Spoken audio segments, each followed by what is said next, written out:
ఈ రోజు మనం ఇక్కడ 13వ వార్డు సున్నంబట్టి వీధిలో ఉన్నాము.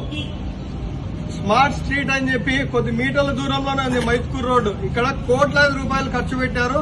కానీ ఇక్కడ పారిశుద్ధ్యం గాని కాలువలు గాని ఎంత దౌర్భాగ్య పరిస్థితుల్లో ఉన్నాయో చూడండి. ఇక్కడ గతంలో అనేక సార్లు లెటర్లు ఇచ్చి ఇక్కడ కాలువలు మరియు రోడ్డు నిర్మించాలని చెప్పి అనేక సార్లు లెటర్లు ఇవ్వడం జరిగింది. అలాగే అనేక సార్లు చెప్పడం జరిగింది. కానీ ఈ రోజు మనం చూస్తా ఉన్నాం. చూడండి కాలువలు ఎలా ఉన్నాయో. ఇప్పటి వరకు కమిషనర్ గారికి కాల్ చేసి గంట అయ్యింది. కమిషనర్ గాని ఇక్కడ సుబ్బరాయుడు అని చెప్పి సెకండ్ డివిజన్ శానిటరీ ఇన్స్పెక్టర్ గాని సచివాలయ సెక్రటరీ గాని ఎవరు గాని ఇంతవరకు గంట నుంచి ఎవరు రాలేదు.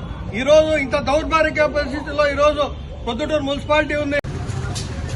కమిషనర్ గారికి గాని అలాగే శానిటరీ ఇన్స్పెక్టర్ గాని కాల్ చేస్తే గంట నుంచి ఇక్కడ ఎవరు రాలేదు. ఈ రోజు చూడండి ఎంత దౌర్భాగ్య పరిస్థితుల్లో ఈ రోజు కాలువలు ఉన్నాయో.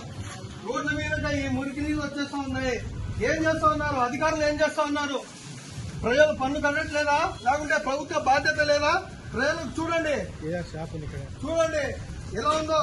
ఇక్కడంతా నివాసం ఉండే ఎంత దాదాపుగా 200 ఇళ్లు ఉన్నాయి ఇక్కడ. ఇలా ఇదేనా పరిస్థితి? కూటమి ప్రభుత్వం ఇదేనా చేస్తున్నది? కేవలం మీడియాకే పరిమితమైన ఈ రోజు ఉన్న ఈ కూటమి ప్రభుత్వం సమాధానం చెప్పాల్సిన అవసరం ఉంది.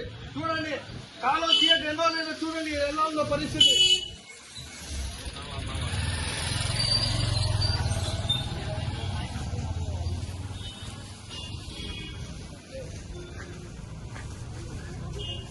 దీనికి ఎవరు బాధ్యులు? కమిషనర్ బాధ్యులా? ఎవరు బాధ్యులా చెప్పండి. దీనికి కమిషనర్ బాధ్యులా లేకుంటే శానిటరీ ఇన్స్పెక్టర్ బాధ్యులా, శానిటరీ సెక్రటరీ బాధ్యులా చెప్పండి.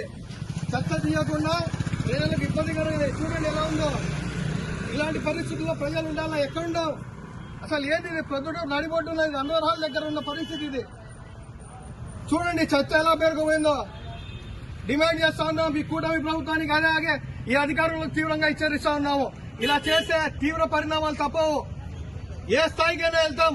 ఎప్పటికప్పుడు రోడ్లు కానీ ఈ కాలువలు కానీ శుభ్రంగా ఉంచాల్సిన బాధ్యత మీపై ఉందని చెప్పి ఈ సందర్భంగా తెలియజేస్తా ఉన్నాను.